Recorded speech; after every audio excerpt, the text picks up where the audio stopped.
Good Friday evening, Southeast Texas. Very beneficial rain fell across the area this afternoon. Some spots not picking up anything, but many spots picking up 1, 2, 3, as much as 4 inches per radar estimates this afternoon.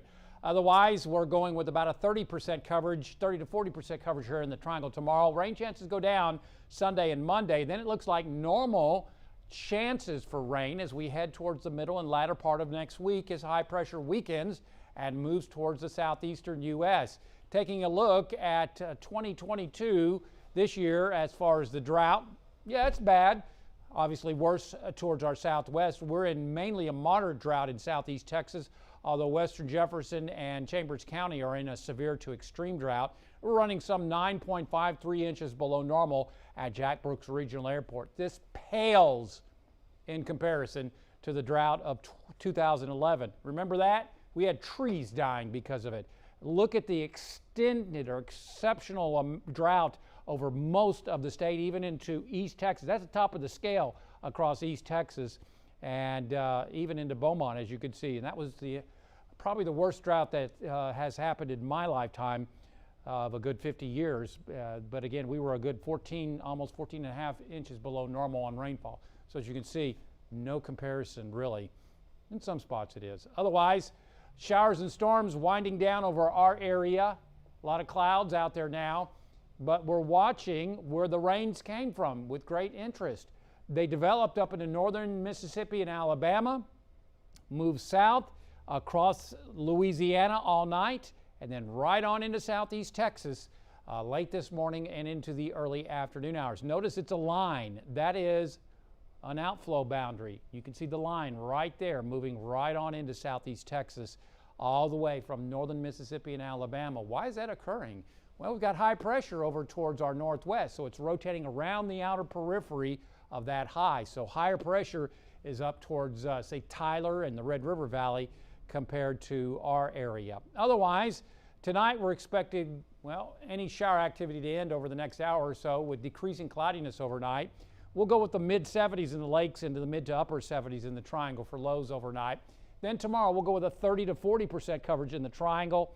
The weather's going to come from a different source coming up tomorrow. Instead of it coming from the east, it's going to be coming in off the Gulf.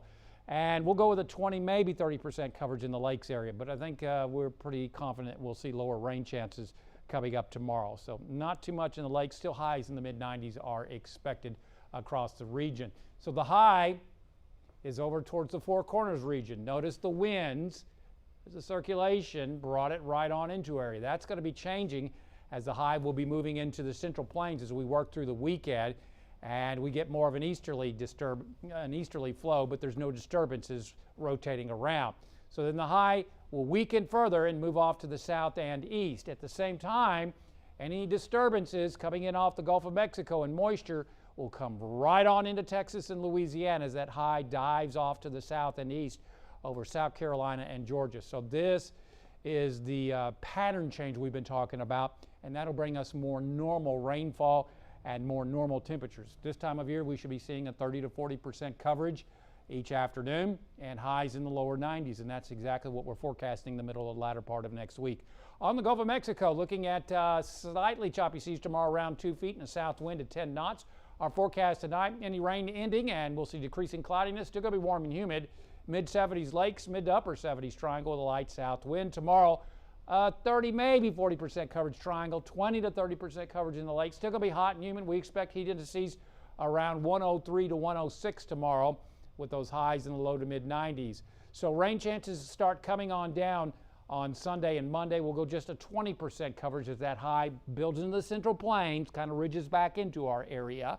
Then the high moves towards the southeastern U.S. So we're looking at scattered showers and thunderstorms each afternoon, Tuesday, Wednesday, Thursday, Friday of next week, and the following weekend. Notice those highs coming on down. 93 is where we're supposed to be this time of year. After that, the high may start moving back west across Texas, and we'll go with lower rain chances and hotter weather conditions the first few days of August. Download our app. Follow us on Facebook and Twitter, and as always, there's more weather at 12newsnow.com.